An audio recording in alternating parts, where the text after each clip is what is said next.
So this is for you.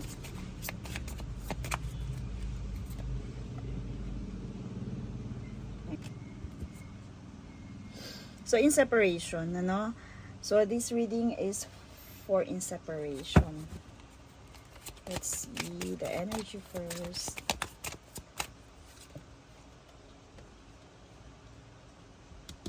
Okay, meron ditong hearing from them or call. May storm. And healing, releasing. I hear one of you, my loves, naghihintay ng connection. Okay, one of you ay laging sabihin natin, naghihintay ng tawag, ng chat, or pwedeng nag-i-stalk na rin sa social media. So, they want to hear something from them. Pwedeng ikaw, hinihintay mo yung tawag niya, or pwedeng siya. But I hear my loves dito ha. Yung separation na to is nagkakos ng turmoils. Or sabihin natin, nagkakos ng lots of, alam mo yun, pwede nga anxiety din to.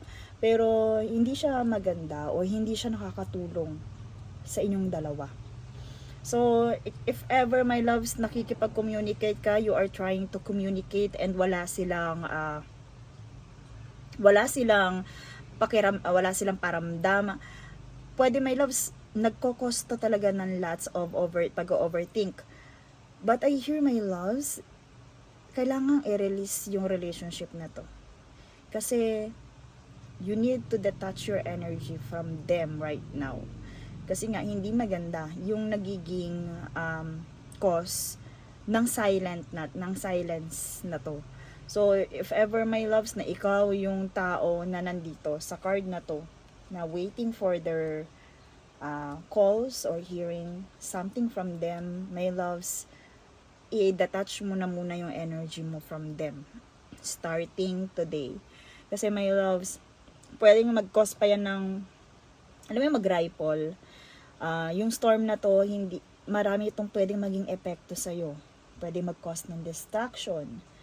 Pwedeng mag-amplify pa ng ibang mga negative energies na makaka-apekto sa'yo. So, I hear na you need to release them. And, pag once na nag-heal, I hear dito sa releasing na to, healing, my loves, you need to be more healed bago magparamdam sa'yo yung taong to. Bago magkaroon ng, alam mo yun, clarity, magsisimula to sa pagre-release. So, you need to release your energy from this connection. So, pwedeng na-attach ka, my loves, but I hear prioritize your healing first. And, I also hear the shadows. Meron tong so, I don't know kung familiar ka sa shadow work, pero my loves, I hear na kailangan mo munang harapin yung mga sarili mong shadows bago ka mag-realize sa relationship na to, or bago ka, alam mo yun, bago ka umasa ng idealist or ideal relationship. Dito ay kailangan meron ka munang i-heal din from your past. Past shadows are resurfacing, my loves. That's why yung turmoils na to coming ahead, nati-trigger yung relationship na to, na wounds mo from the past, na kailangan mo din talagang i-release at i-heal. So, let's see kung ano yung gusto nilang sabihin sa'yo.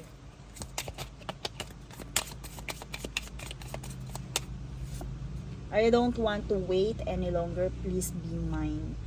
So, dito, my loves, sino ba yung gustong makipag-communicate na to? I hear na,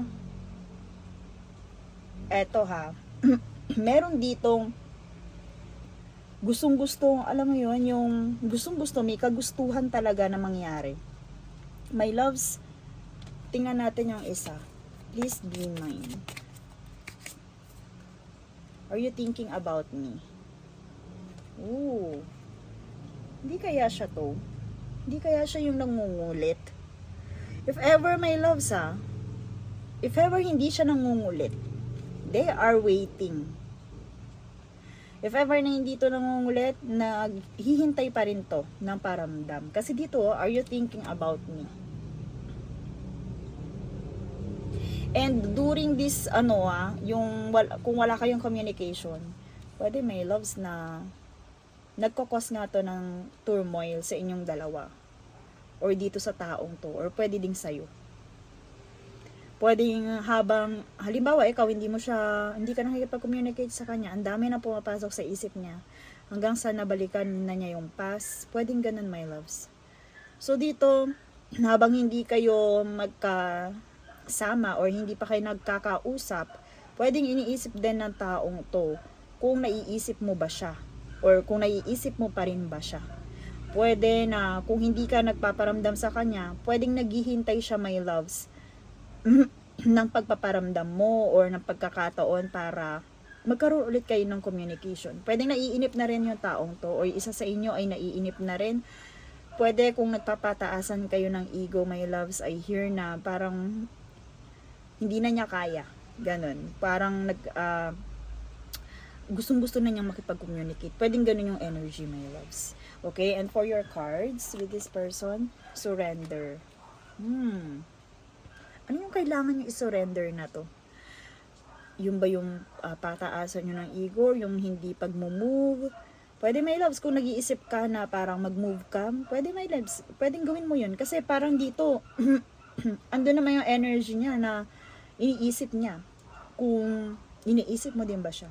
But this one, my loves, at times, we must surrender the old before something new can enter our lives. Let go and all will work out. So, dito, my loves, I hear, from this releasing, kung ano man yung silence na meron sa relationship na to, isurrender mo muna. I-detach mo muna, or hayaan nyo na muna. Kung ikaw yung nagpaparamdam or naghihintay ng tawag sa kanya, my loves, hayaan nyo muna, release and heal muna. Kasi, kung iniisip mo naman na wala nang pakialam sa person mo, meron pa rin eh. Kung hindi man siya nagpaparamdam, they are still thinking about kung iniisip mo pa rin siya. Pero ang kailangan dito is surrender and releasing. So, at least with this reading, my loves, may idea ka pa rin na pumapasok ka pa rin sa isip ng person mo. O iniisip pa rin niya kung iniisip mo pa rin siya. Okay? So, it's time for you to release this relationship. Meron pang sabihin natin, pagbabago or kung ano man yung past na nangyari, hindi kasi makakapasok yung new energy kung hindi mo to ila-let go yung pangyayari na to. Okay? And that's all for you. Thank you so much and see you in my next one.